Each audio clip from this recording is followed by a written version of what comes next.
Hi అండి, welcome back to our channel Vasudha works. ఈరోజు మన ఛానల్ రెసిపీ వచ్చేసి ఎస్పెషల్లీ పిల్లల కోసం అండి, కొత్తిమీర టమాటా రైస్ అండి. ఇంకా టమాటాలు వేస్తూ ఉంటుంటే వాళ్ళు తినరు, ప్రక్కన పడేస్తూ ఉంటారండి. బట్ వెదర్ కూడా చాలా కూల్గా ఉంది. ఈ టైంలో లంచ్ బాక్స్ ఇది ప్రిఫర్ చేసామంటే లంచ్ బాక్స్ మొత్తం ఖాళీ చేసి ఇంటికైతే తేవడం ఖాయమండి. సో ఈ రెసిపీ అయితే ఎలా చేయాలో ప్రాసెస్లోకి వెళ్ళిపోదామండి. ఇగోండి, స్టవ్ ఆన్ చేసి స్టవ్ పైన ఇలా కుక్కర్ పెట్టి అందులో ఒక 2 ఆనియన్స్ కట్ చేసుకోవాలండి. తర్వాత హోల్ బిర్యానీ మసాలా 111 వేసుకోవాలండి.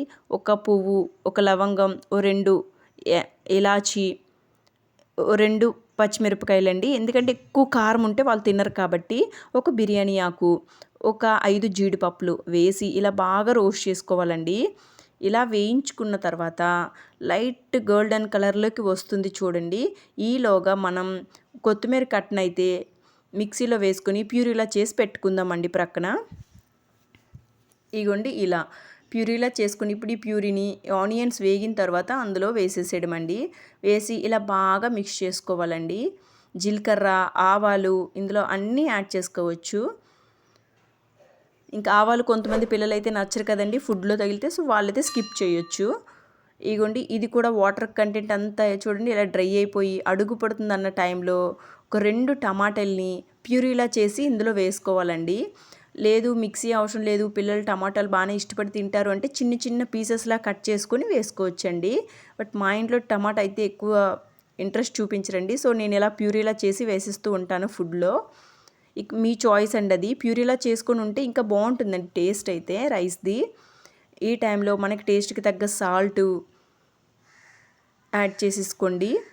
నెక్స్ట్ ఇంకా కొంచెం కారం స్పైసీగా కావాలి అనుకునే వాళ్ళు ఈ టైంలో కారం యాడ్ చేసుకోండి, 1/2 table spoon. And garam masala add చేసుకోండి. ఇప్పుడు ఈ టమాటా కూడా చూడండి బాగా రోస్ట్ అయిన తర్వాత మనం కడిగి పెట్టుకున్న డిపో బియ్యం అండి ఇందులో వేసుకొని బియ్యాన్ని కూడా ఒకసారి మనం ఇలా వేయించుకోవాలండి. బియ్యం వేయించితే టేస్ట్ చాలా బాగుంటుంది.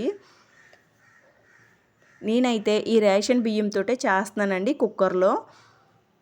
ఇగోండి, ఇప్పుడు నేనైతే 3 డొక్కుల రైస్ అయితే తీసుకున్నాను. ఇగోండి, రైస్ కూడా వేగి అడుగు పడుతుంది అన్న టైంలో ఎగ్జాక్ట్గా 3 డొక్కుల బియ్యానికి 6 డొక్కుల వాటర్ అయితే యాడ్ చేసుకోవాలండి.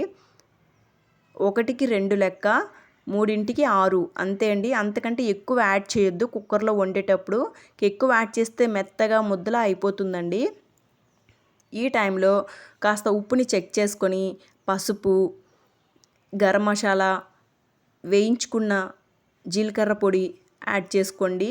అవి లేవు అంటే స్కిప్ చేయొచ్చు.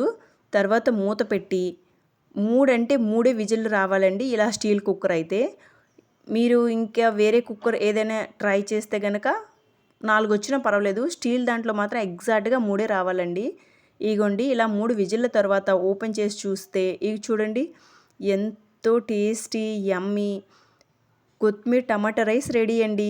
ఇంకా తీసి బౌల్లోకి సర్వ్ చేసుకోవడమే. ఎంతో ఇష్టంగా తింటారండి. ఇంకా పెద్దవాళ్ళకైతే దీంతో పాటు చికెన్ కాంబినేషన్గా పెట్టాము అంటే ఇంకా ఒక్క మెతుకు కూడా ప్లేట్లో ఉండదండి, అంత టేస్టీగా ఉంటుంది. చికెన్ పిల్లలు ఇష్టపడినట్లయితే ఇంకా దీన్ని విడిచిపెట్టరండి, ఎప్పుడు ఇదే లంచ్ బాక్స్గా కావాలంటారు. చాలా బాగుంటుంది. మీరు కూడా నేను చెప్పిన ప్రాసెస్లో ట్రై చేయండి. ఎలా వచ్చిందో కామెంట్ చేయండి. వీడియో నచ్చితే లైక్ చేయండి. అండ్ నా ఛానల్ అయితే సబ్స్క్రైబ్ చేసుకోండి. ఇంకొక రెసిపీతో మళ్ళీ కలుద్దాం. Thanks for watching.